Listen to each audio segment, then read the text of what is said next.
What is happening, everybody, and welcome back to the Sports Card CEO. Got the boys in the house, and gentlemen, we're kicking off season 2 of the Sports Card CEO, and I'm excited, guys. We have a wonderful season under our belt, and it's good to be back with you, boys.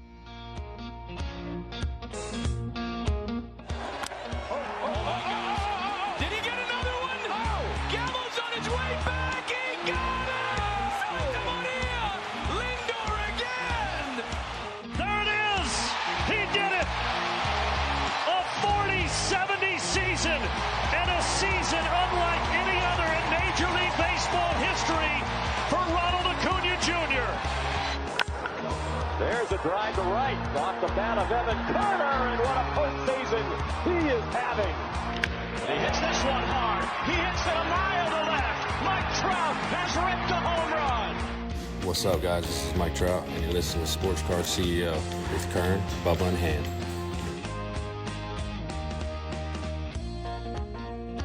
As we kick into season 2, guys, I know we wanted to do a thank you to our listeners by doing a giveaway. And we just ran a giveaway on our Instagram page for a blue Sebastian Walcott Bowman Auto PSA 10. And we want to go ahead and announce that winner. It is at SchlickW. At SchlickW. Congrats, you have won a PSA 10 Sebastian Walcott Blue Auto. Get with us if you would. Send us your mailing address and all the details. We'll get it sent out to you. But thank you guys for everybody who entered, everybody who listened. We continue to do these giveaways. Appreciate you guys being a part of it. So, gentlemen, that said, yes, we took a week off last week, our first week off in 45 weeks. And we had a heck of a World Series to watch. What do you guys think about that one? Guys, I mean, that World Series, I mean, it's gotten people that aren't even into the baseball watching it and talking about it, which is exciting to me. Shohei being in it was huge, but I mean, the Blue Jays was just a fun story. I mean, man, I told you I thought they were the team of destiny. I really thought they were until the last pitch, to be honest. How fun was that? Vlad G, I mean, the way he played, Bichette hitting that big bomb to get it started, and Yamamoto being the machine that he was. I mean, it was just a phenomenal storyline to see that team get that close to pulling it off against the hated Dodgers. But I think I do hate the Dodgers even more now than I already did. I really felt for the Blue Jays and their fans.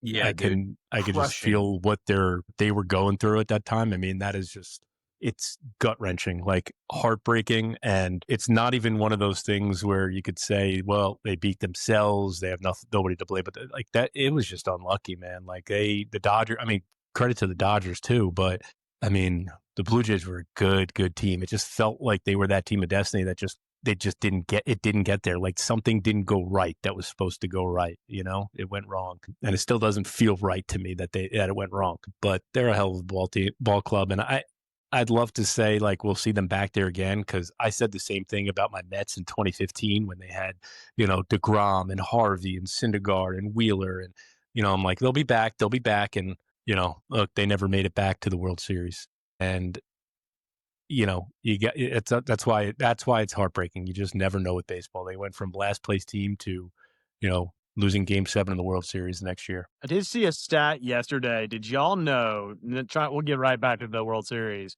But did you know the number one team? Do y'all know who the number one team is? The longest streak without a World Series championship. Do y'all know who it is? Padres? Nope. They're on the list, top 5, but not them. Number Pirates? 1, 77 years. Pirates? No, they're on the list as well, top 5. The Guardians, Cleveland Indians. 77 years since they won a World Series. Thought they won a World Series in 93 with Major League? No. Yeah. Ricky Vaughn, baby. Ricky Vaughn came out of the bullpen? Yeah. So good. It's actually, it's pretty gut wrenching when you look at some of these, like I think about the Cleveland Browns. Like the Cleveland Browns in football, like have this homegrown Cleveland, you know what I mean? Very blue collar fan base. And it's like, they've never been, it's like, what in the world, man? Can't catch a break. Yeah. Real quick, do y'all think that Kiki Hernandez was catching that ball? The one Barger hit to the wall. I mean, I didn't either. When Pajes caught that ball right at the fence, and he like tackled him basically there. They win the game right then and there. Yeah, you thought the game was over. Pajes didn't make that play. And I literally, Hernandez was burnt, in my opinion. Yeah. Yeah. There's just so many little things that just went right for it's Well, that's the thing about like, you think about talk about the lead the guy got at third when the play at the plate, when Miguel, is it what's his name? Rojas. Rojas, yeah, I always get Vargas in my mind 'cause Miguel, but Rojas, when he backhanded that ball, like, fraction of a second. Baseball's a game of inches, you know what I'm saying? Like, Yeah. in everything. I mean, the ball getting wedged under the fence in game 6, like, all of it, man. It's crazy how 7 games all tally up to this top of the 11th home run in a tie game. I mean, it's just that's what's so dynamic about it, man, when you look at the whole picture. That's why I love baseball so much. Is Yamamoto the best pitcher in baseball? That's a good question. Look, I think that puts him in the conversation. Everybody's got their definition of best pitcher. Like right now, like, yeah, of course he's going to be considered the best pitcher, but like, Paul Skeens is probably the best pitcher in my mind. He's the best pitcher, but ultimately you're judged a lot of the times based on what you've done lately and what you've done in the postseason. And Yamamoto's proved it. Skeens hasn't had the opportunity to, and that's not his fault. But I will tell you this, man. Talk about you savage. I mean, the Dodgers struggled against him mightily. I mean, nobody hit that guy. Like, he was dominant. But you talk about, like, pitching. When I was watching Yamamoto in this series, and I'm not like you guys, like, I think you guys, like, just, like, watch these ball games. I'm not a fervent, like, watcher of ball games. I'll catch the highlights and maybe watch, like, the end of the last inning or whatever. When I was watching Yamamoto throw, though, in the 10th, he reminded me of? He reminded me of Greg Maddux. It reminded me of watching Greg Maddux pitch. I'm like, dude, he was methodical. He didn't miss his spots. His balls were moving exactly where he wanted them to go. I was like, dude, this guy is like a modern Greg Maddux, like, with the way he throws the ball. It was just really a little thought that crossed my brain. Well, I want to give some credit to Dave Roberts. I mean, for what he's done. I mean, the dude pressed every button correctly. When they needed Glass now again, he wasn't afraid to do it. When he went to Yamamoto, he did it. I mean, every little thing putting the Rojas guy in. touched worked. I mean, and it seems like that's been the case for him now for several seasons. So it's I think he deserves a lot of credit himself, to be honest. Yeah. Look, I think I was thinking about how I made a statement that the Blue Jays didn't beat themselves and they got unlucky, and that's all true, but they left too many guys on base in Game 7. They just left too many guys on base. They had too many opportunities, and we don't cash in. Yeah. So in light of us, kind of diving into season 2 here, guys, we wanted to just start off because we're a baseball, themed based podcast. We want to talk about the World Series, certainly. We're moving into season 2 where we're going to focus a little bit more on some interviews, diving deep. The first few episodes about us individually, kind of the genesis of who we are and how the Sports Card CEO kind of came to be, and a little bit of that. And then, focusing on that as we move into the off season, diving deep, getting under the hood, peeling back the layers and so forth. But we always want to talk about sports cards on the podcast, and that will be layered into what we talk about. But do you boys have any big fun pickups over the last week? Anything going on in the card world for y'all? Kern? Yeah, I got a couple fun pickups. Hey, yeah, the couple. I got a couple fun pickups. A few 2-3 reds. 2 free. A couple. Dude, you had a huge week. I don't know how much you care to share, but I mean, you had a massive week with a lot going on. That's pretty exciting. I did. I had a massive sale that I wasn't expecting. Private sale that came to me. Somebody looking for a card, and massive win on my part. Yeah, well, cheers to you, buddy. I know out of respect to the buyer, the whole situation, it's going to remain private, but, we always want to celebrate wins. That's one of the things. Talk about business, right? Sports Card CEO, that's what we do. I think we are dynamically short in culture on celebrating wins and celebrating other people. I think we get into this hyper-competitive mindset. You want to look at everybody else winning and you get frustrated about it, but I'm a big fan of celebrating wins, so I just celebrate you on that one, dude. That was a good one. Thank you. Well, Bubba, what about you? Other than the beautiful scenery behind you here at Bubba Farms, and your Man, as you can tell, I mean, I'm down here at the farm again today. I've been spending a ton of time down here. We'll continue to. It's time of year I love being down here. Hunting season down here in Georgia, so I love being down here. My kids love being down here. We just enjoy this time of year. But I told Kern, I drank my coffee this morning. I was getting ready to come down here, and I got the itch again this morning. For the first time, I can genuinely say in like 6-7 weeks, I had this weird feeling to me that I wanted to start diving in on prospects again. It's been the first time. So it was like this exciting, like, when is it going to come back? I knew it was going to come back. I needed a little break, and I felt it come in this morning. Kern said, well, like, what started it? And I saw this article about the Arizona Fall League. and I saw, and it just got my mind going again. Like, okay, I need to dive in and see those stats. Who's doing what? And I know we're going to dive into a lot of other stuff here. Oh, what is that? Sorry, Mr. I'm teasing Lombard. you. I thought that was red. It's I a was like, George Lombard Jr. orange. I thought it was the red. I'm like, is that my red? That's a red, That is a red. which is yours. Look at Ham flexing this morning. I love it. I Yeah. love this. Yeah. I just did it for you guys. Bubba's talking about getting his blood flowing. I had Gary's to show him some color. Yeah, Bubba's got he's all camouflaged out. He is. I love it though, dude. So it was reading about the Arizona Fall League is what got just you. Arizona Fall League got me going again, just looking at numbers and saying, man, there's some opportunities. So I started diving in a little bit, and this is common sense probably in a way, but it hit me this morning. I'm usually a red, orange super guy. I think right now the thing to buy in this moment are blues and 499s. And it's because there's more of them out there and there's more people that are trying to get cash flow for other things. And I started looking this morning and it was like, dang, there's some opportunities there. Just got start gobbling some of these 499s up super cheap on some of these guys that are not going to be super cheap next season. That's just a little pro tip I'll share that I think might be a good place to look. Yeah, I don't think that's common sense at all, actually. And I think it's a great tip because we talk about all the times how sometimes we stay away from those because any comp can just kind of do you over. But in a buying in the off season, when it's a buying period, there's that many more that are out there that you can get a good deal on. And if you can sustain, you're going to have a marginal win at the very least if you're buying correctly. Yeah, I think it's a good tip. So Little Matt has been on a rampage lately. He's been doing Little Matt things, and he had a huge win ahead of the World Series. Found a lot that had a really nice Shohei gold in it. It was a national pack Shohei, and dude, it's ridiculous what that card did compared to previous sales. We had to let it go. Had a couple sales of some nice Brady's, some nice Jordans. He keeps things moving. And so I was proud of him on that. He's begging me to go to Dallas this weekend, but I just don't know we can swing it flying out there and going to the show.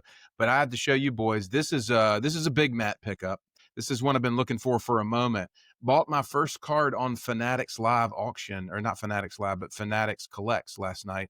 And it was this. Nice. Willie. A 1953 Topps Willie Mays SGC 4.5. Congrats. Yeah, it kind of completes the star run for the 53 for us. We've got the mantle, the satchel, the Jackie, and now the Willie. And also bought a 1948 Leaf Ted Williams. Just like, just having some vintage inventory in the case is something. So are you going to resell that stuff or are you going to PC it? It'll be long holds. Like, I grab stuff like that. I put it out on the market 30% over last comp, because it's all centered good copies. And if somebody wants to come get it, they can. If not, I'll just let it sit there and let the market catch up to it. I'd rather look at that stuff on my shelf, you know what I mean, quite frankly, in the off season especially, rather than a bunch of, prospects I'm holding. So anyway, that's kind of a little chatter on the card front with the boys and the World Series front with the boys. And as we mentioned, diving into season 2 here, we are kicking off this season with an interview of the one and only Eric Mandelkern. Our boy. And he's so excited about it. I'm not looking forward to this one. I know you're not. But it's good, man. This gives us an opportunity to kind of just be real, be authentic a little bit, ask some questions, razz each other a little bit, and then it kind of keep rolling. So, Bubba, do you want to lead off here? I feel like I'm going to tee him up for you. I'm just excited about this series, to be honest, to peel the onion back. We've talked about like being authentic and being who we are. In season 1, we really tried to share a lot of what was going on in our life that week in that moment in time. But some of these questions I'm going to be asking Kern, I don't know the answers to, and I'm curious. So we're going to peel back the onion live here today. As some of these things I'm going to be asking, I'm going to be learning the same time you guys are. Some of them will be important. Some of them will be classic Kern questions. Rapid fire. What's your favorite color? A Kern special here. So excited to be asking him some of those questions today. So do you want me to start off? Yeah, go ahead. Well, do you want to start off, Kern? Just give us like snapshot background, just like half a second for people who might just be tuning in. Just give us a snapshot and then we'll dive into the questions. 41 years old, live in Manhattan, born and raised in New York. Wife, 3 kids, enjoy long walks on the beach. The Hamptons. Yeah. Is right. that what you're looking for? Yeah. All right. All right.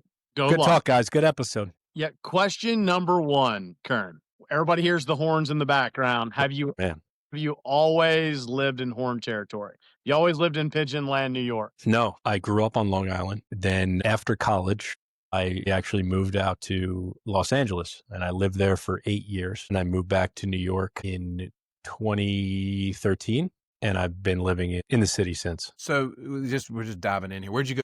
Where'd you go to college? I went to Syracuse. That's right. Orange man. Orange men. My freshman year was the year that we won the national championship basketball with Melo. Hello. Yeah. Okay. Yeah. Nice. Which is the only national championship in my lifetime of any of my teams. What were you doing in LA? I was just hanging out, man. No, That's what people in LA do. Yeah, pretty much. It's accepted to just hang out. No, I moved out there. Influencer. Yeah, I had a job offer when I was a senior in college to move out there. I was originally in the believe it or not, like the beverage industry. So I got a job with Boston Beer Company, which was Sam Adams. And they moved me out there, and I was kind of like a territory manager, sales manager. So I covered like a specific area in Southern California. So I moved out there, and I was with them for about a year and a half, and then I had a cool opportunity come up with Red Bull North America, doing marketing for them. And their headquarters is based in Santa Monica. So I worked with Red Bull for the remainder of the time out there. Nice. Yeah. And then I'm sure one of the questions could be, why did I move back? I had an opportunity to move up there, and it was the chance to move to either Minneapolis or come back to New York and start fresh. I was very close to moving to Minneapolis, and I decided not to. And it was probably the right decision. I think so. Yeah. Did you find your love for energy drinks working at Red Bull? Is that where the energy drink taste kind of came from? Taste for energy drinks? Matter of fact, yes. Okay. That's where it all began. I was drinking like 8 a day there. Yeah. That's been one question I've wanted to know, and just led to that right off the bat here. How did we get here? I was going to say for a second, I thought you would work for White Claw or something. I was saying. No. All right. Next question. Are you an only child? No, I'm not an only child. I have an older brother, 2 years older than me. What's the big brother like in relation to the Kern we know and love? Totally different people. We have kids at different ages and different stages of life, but we've always been close growing up. Next question for you. Were you like Cal Raleigh? Like when you were a youth baseball player, did you have the aspirations of being a Major League Baseball player? Did you play youth sports growing up?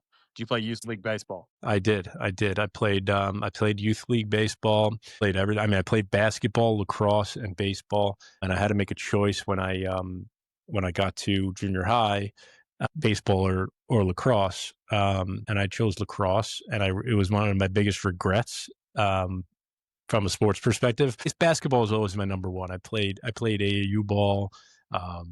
Like our team went to the national championship 2 years in a row. It was really cool experiences. Basketball was always my best sport, number one sport, but I chose lacrosse out of peer pressure, and I grew up in a town on Long Island that has a big lacrosse program, and so all my friends played lacrosse, and you were kind of considered a wimp if you chose baseball over lacrosse. But I always enjoyed playing baseball more, and I regret giving that up. Yeah. So you played basketball and lacrosse in high school? I played basketball and lacrosse in high school. Yep. Basketball was like my life. I mean, I was traveling every single solitary weekend playing AAU ball. So that was like what my weekends were like when I was younger. Did you throw down? I did. Yeah, because you're tall. I did.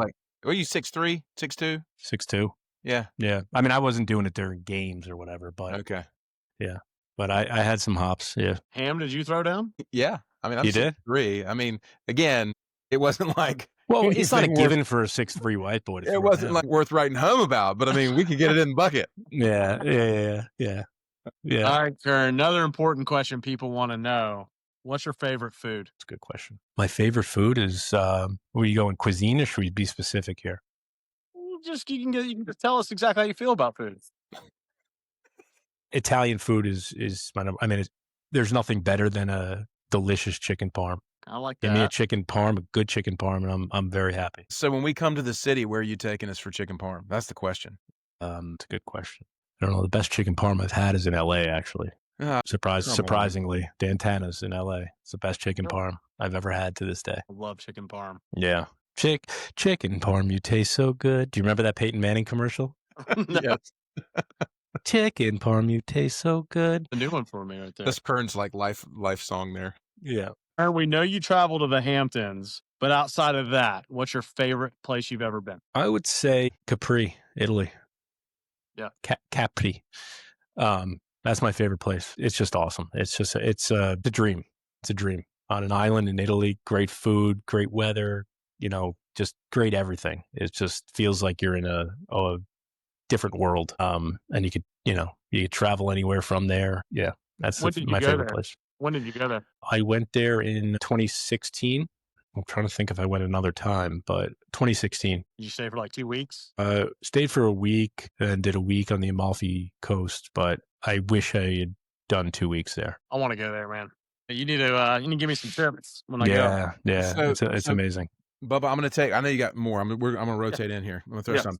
Kern, what was your first job? My first job was Boston Beer Company. That was your first job? Not professional job. My first job was delivering pizza. I delivered pizza for a local pizzeria. Yeah, that was my job.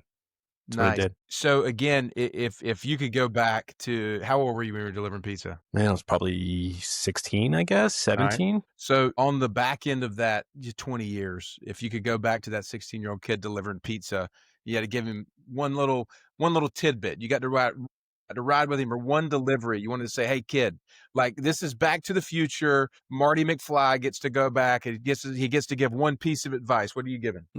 That's a great question. I would say figure out how to code so you can go create some sort of social media platform. Go learn code and go crack the code, sell the company, and be done. Yeah. Go meet Mark Zuckerberg. Yeah. Make that on your to-do list. Funny enough, you know what? When I was in LA and I worked for Red Bull, we hired an intern. We had a small team there in LA of 4 people that we hired an intern. A summer intern. That summer intern turned out to be a genius. Evan Spiegel, the founder of Snapchat. Wow. Yeah. Doing all right. He's doing okay. Doing all right. Yeah. So we know enough about the pod. Like you were into cards when you were younger. What was the true catalyst for you as a 39-year-old dude getting back into cards here a couple of years ago? I think it was just nostalgia and my love for baseball. I think it was just a combination of bringing back the enjoyment of collecting cards that I had when I was younger, because I enjoyed it so much, and bringing that part back into my life along with the love that I have for baseball. I think knowing what the hobby has turned into since when I learned that as a 39-year-old, what the hobby's become, that there is significant value associated with specific cards. I think I'd be lying if I said that didn't get me to come back in. So I think the combination of those 3 things, nostalgia, love for baseball, and so if Kern headquarters there in Honkersville, Pigeonland, if it catches fire and you've got to grab one card from behind you and exit the building, which card are you taking with you? Wow. Well, one of them's no longer there anymore. The one that you might have used to be the answer, right? Yeah, that would have been the answer. Sheesh. I'm inclined to say the most, one of the more valuable ones, but like, I gotta think if I could choose one right now that I had to take out of here. Honestly, it's probably the I want to say the Caminero patch, but I was gonna actually say the 33 Gaudy. So you're gonna let our Connor Griffin red burn to the ground? I forgot about that. These are the questions. That's a tough one. These are the questions that draw out the true loyalties. Sheesh. Good. No, that's good. The point is to ask hard questions to see how it, yeah.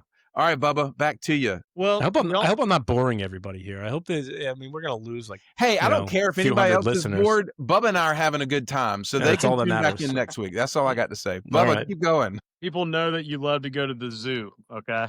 Yeah. But outside of going to the zoo, what do you like to do in your spare time? Cards in the zoo. That's all we know about you. What else do you like to do? I like to do what my kids like to do. You know what I mean? For myself, I used to love going to Knick games. I work right across the street. I used to go to tons of Knick games, half the season. 3 kids, kind of hard for me to do anything for myself other than work and cards. Whatever my kids are into, I'm into. Look, we live in the city. There's tons of museums that we go to all the time. They love to do that.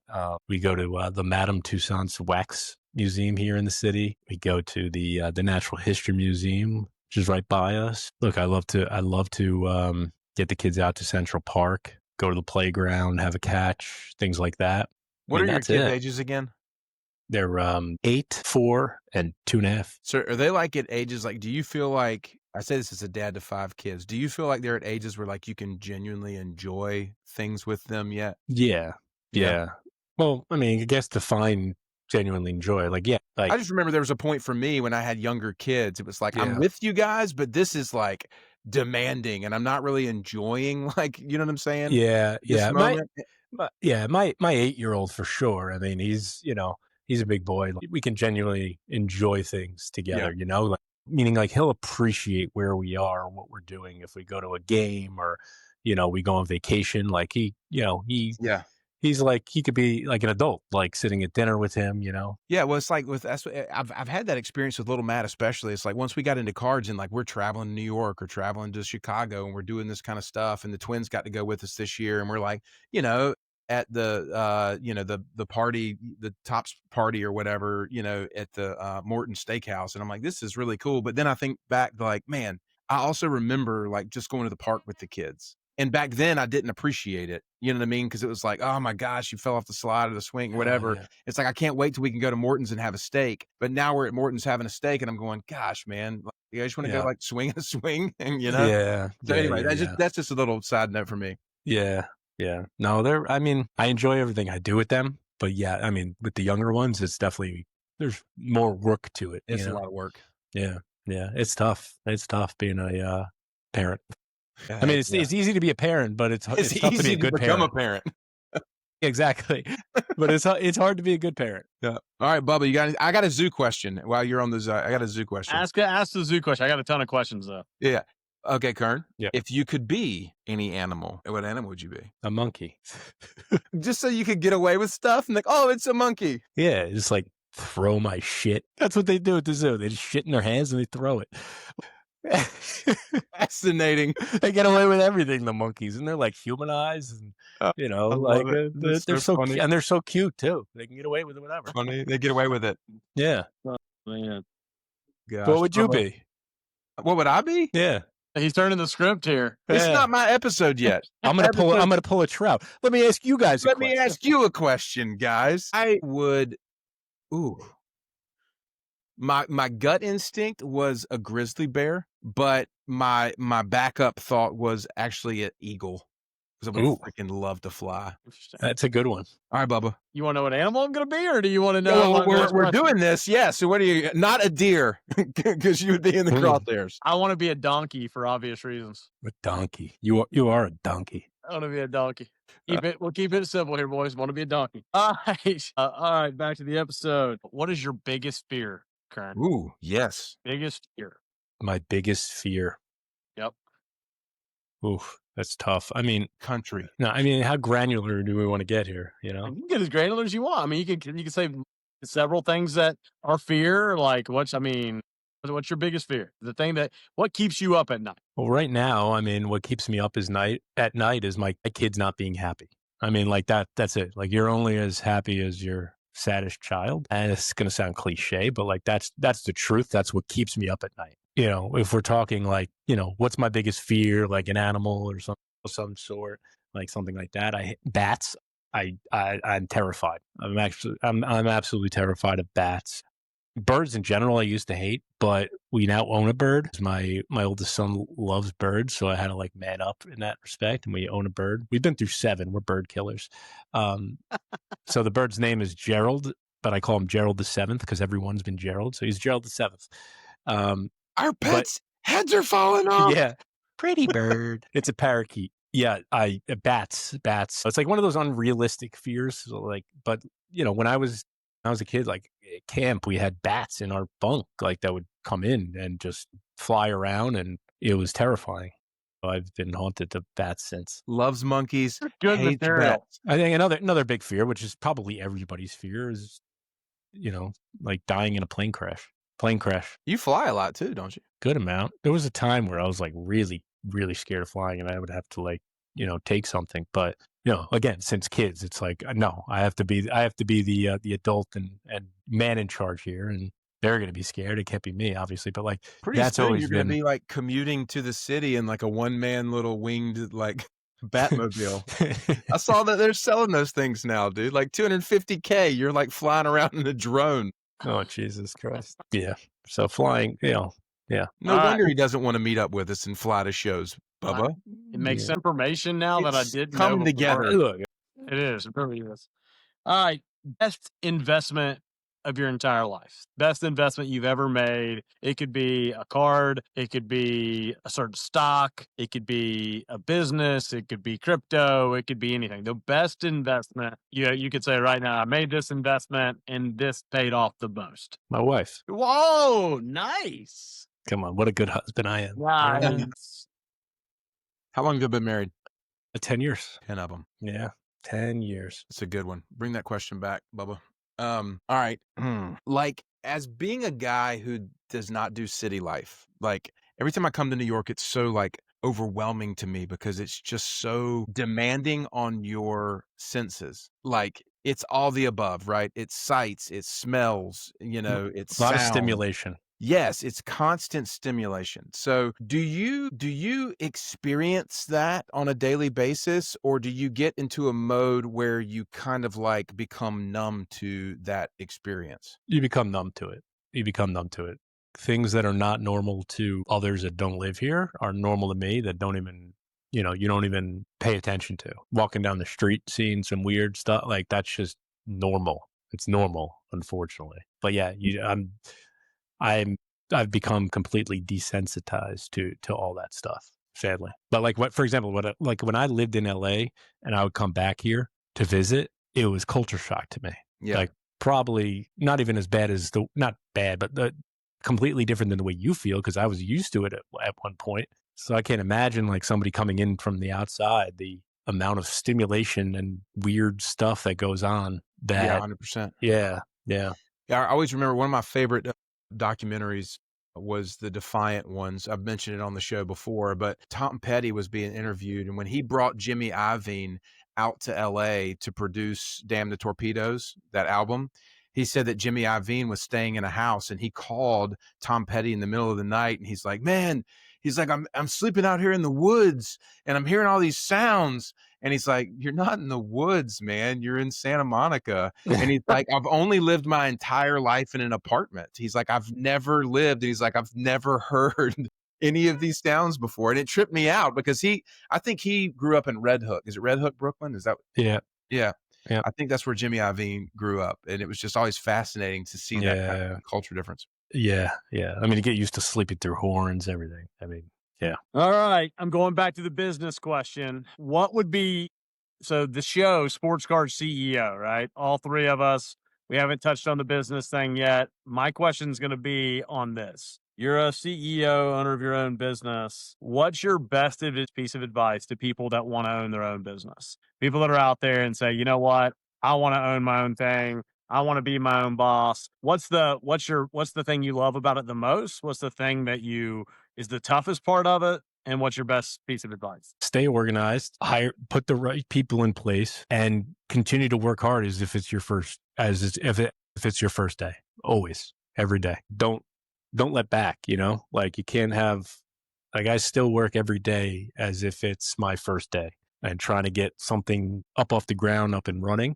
Don't take your foot off the gas pedal. Is what I would say. What is your favorite part of being your own boss? Having the freedom to be able to manage my own time. I can decide when I want to come to the office, leave from the office to go see the kids, or put time into the hobby. That's probably having the freedom to be able to do that kind of stuff. What do you dislike the most about being your own boss? Stressful. I mean, everything, you can't, everything's on you, any issue is on you. You can't ignore anything. Can't ignore anything. All right. Now I'm going to ask you a different question about the card business side. What would Eric Mandelkern tell Eric Mandelkern 3 years ago he was starting his card business today? What would be his best advice to him today? He could look back on 3 years ago. What would be someone that's listening to their first episode right now? What would Eric's advice be to them? My advice would be do not break, and buy what you like. Buy what you like, not what you think is a good investment. But when you're starting out, buy what you like. That would be my advice. Don't break and buy what you like. So along the lines of, kind of business and business ownership, you have a commute to work, what, 20, 30 minutes each day? Yeah, it's about 20 minutes So over here. outside of, it could be your commute time or whatever, like what type of stuff are you engaging? I always talk to people about this. What are you feeding yourself?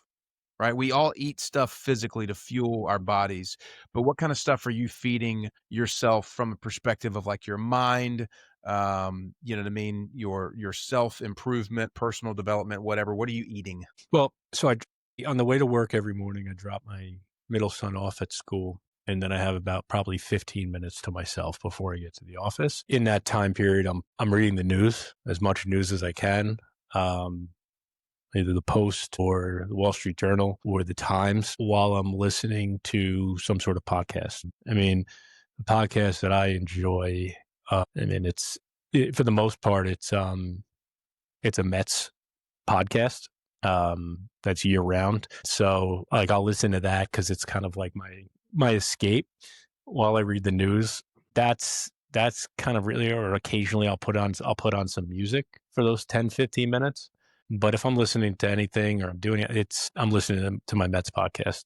It's usually baseball related. What kind of music? That's a good question. A little bit of everything. Depends what kind of mood I'm in. Sometimes I'm in the mood for country music.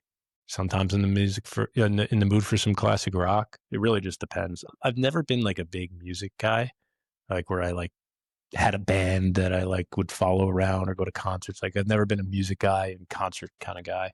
You seen shows in the Garden? Yeah. I've seen Billy Joel in the Garden. I've seen Billy Joel in the Garden. And have I would you? tell you that's one of the most epic things. Yeah. Absolutely. Yeah. Like, so some days I could be in the mood for Billy Joel, You ever in the mood for techno? No, not anymore. Not anymore. All right, Bubba. That's what I had there. What else you got? I got 2 more questions. We're 50 something minutes in here. And this is the question I'm going to ask both of you. So go ahead and be thinking about this for yourself, Ham. Eric, you've lived a great life. You do a lot of things. You see a lot of cool stuff. You've done a lot of cool stuff. No, not dead. If you were going to die and you knew you were going to die, what would be on your bucket list? What's on Eric's bucket list? What are some things that you're like, you know what? I still got this I want to do. That's a great question. There's a lot, but at the same time, there's not a whole lot. I'd want to go with the family to Africa and do like a safari. I've always wanted to do that. So that would definitely be on the bucket list. Go to Africa and do a safari. Anything else? No, not that I can think of. I guess it's a tough question. It's a good question, but it's a tough one. All right. I'm going to end with this. And I just kind of like a baseball player question I ask them all, but this is for your kids.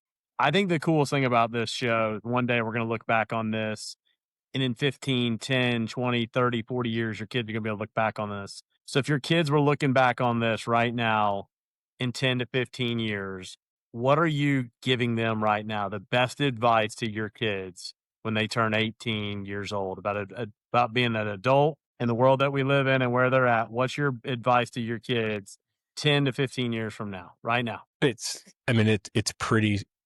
pretty simple. Enjoy life and work hard.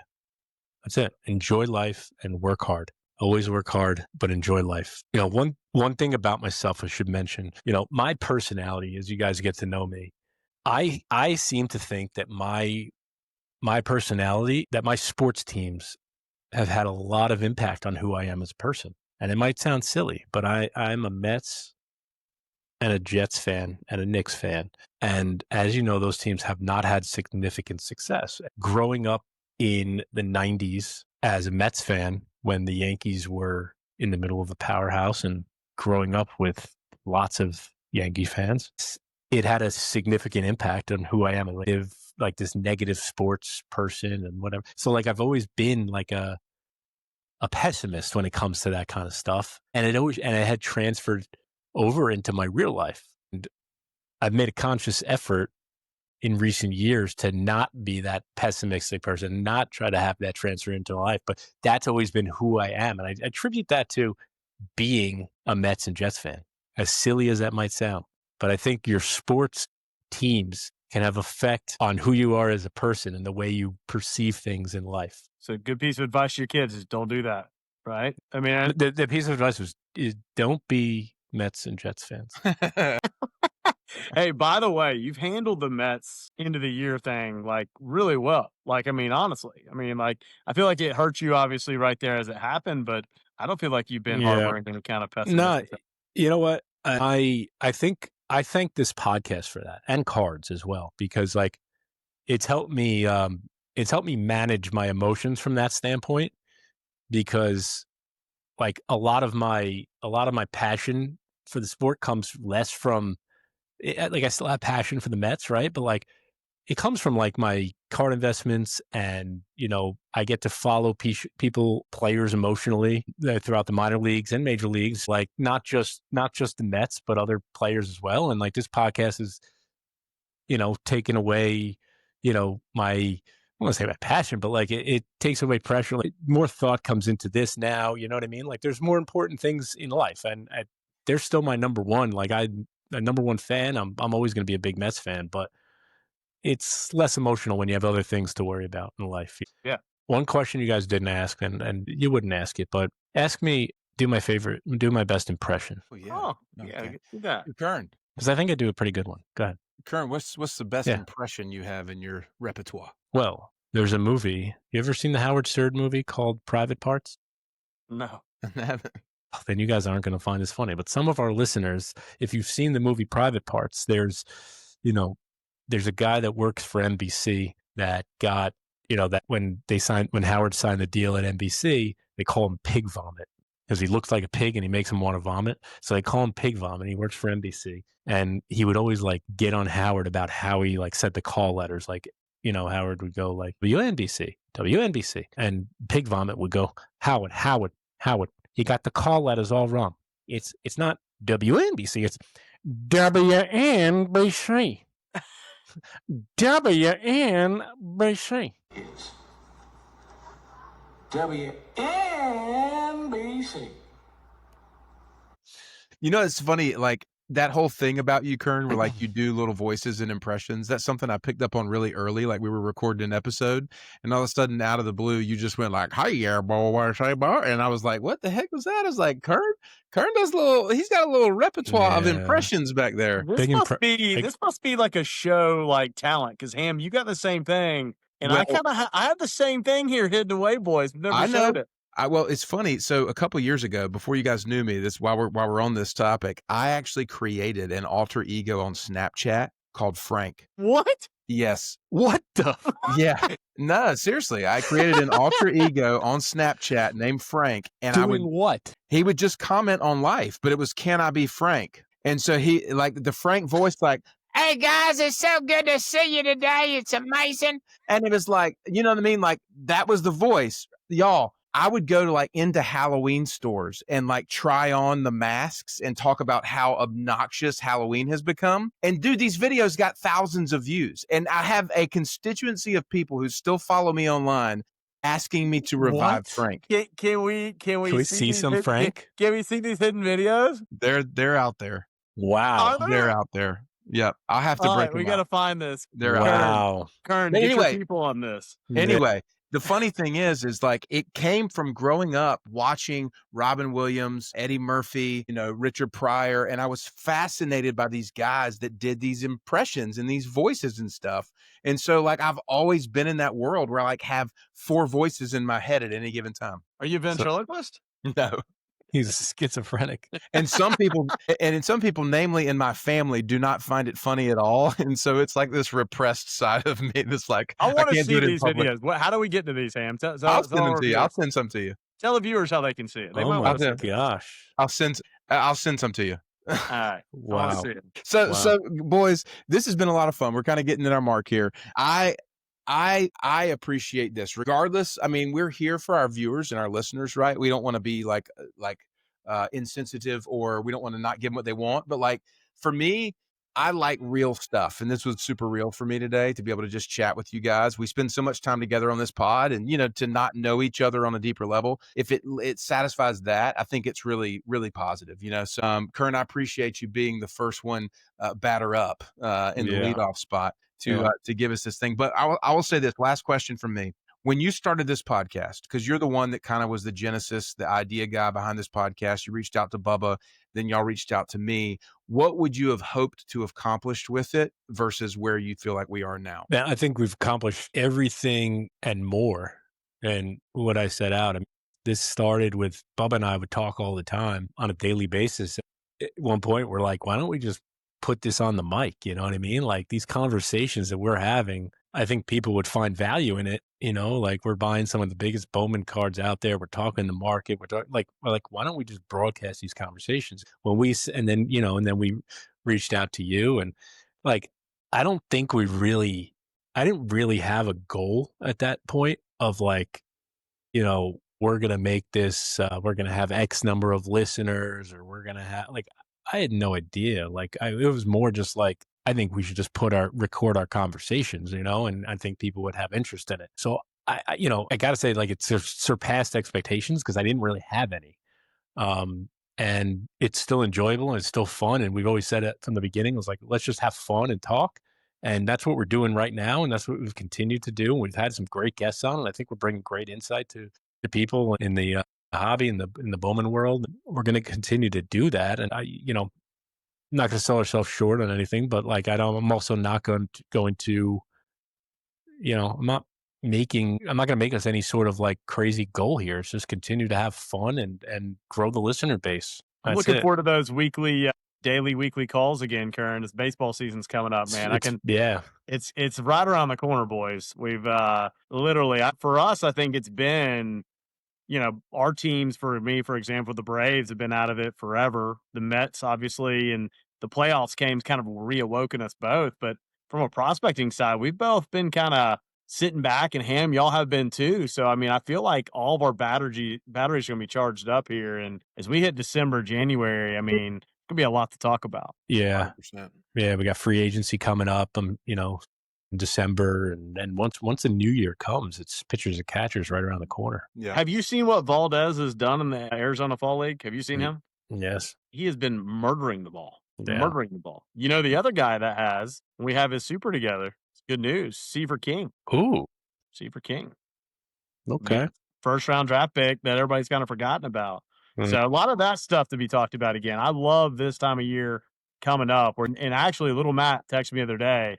I need to text him back about this because I don't have the answer yet, Big Matt. He asked me who my top 5 prospects going into, the offseason are going to be. I still haven't nailed that down in my head yet. I mean, there's so many floating around. From a buy standpoint, you mean? Yeah. I think going to be that top 5. Yeah. Well, all that stuff will be trickled in, guys, as we continue into season 2 of Sports Card CEO. Kern, I appreciate you batting leadoff for us, man. And again, if any of our listeners have questions that you want to pose to Bubba or I, we're going to be next up on the docket, and then we're going to dive into a regular routine of content, some interviews. We're going to have our special still when Bowman Draft releases. We'll probably have some top 5 prospects of the offseason. You know what I mean? A variety of different things we've been talking about. Whether we dive into our top 5 favorite athletes, our top 5 favorite sports movies, like just conversational topics that I think will be really healthy and good and entertaining for everybody. So that's kind of what we're looking at ahead. Yeah, and I'm done with questions for the year. I learned a lot. I learned a lot, not only about Kern today, though. We also got a split personality on the show, which is Frank. Well, I will save you guys from that part of my life until I send you a text message here with a video. Oh, you better. I appreciate you boys. For everybody who listened to the Sports Card CEO today, really appreciate you guys. We'll be back next week. And Bubba, aren't you batting second? Bubba's up. Bubba's in the 2-hole. The Bowman Farmer. You better get ready, baby. I also once was a Frank. It just wasn't a split person. It was Frank the Tank, baby. And we'll talk more about that later. Yeah. Yours is University of Georgia, baby. Nothing finer in the land. All right, guys. W.N. Boucher, sign off.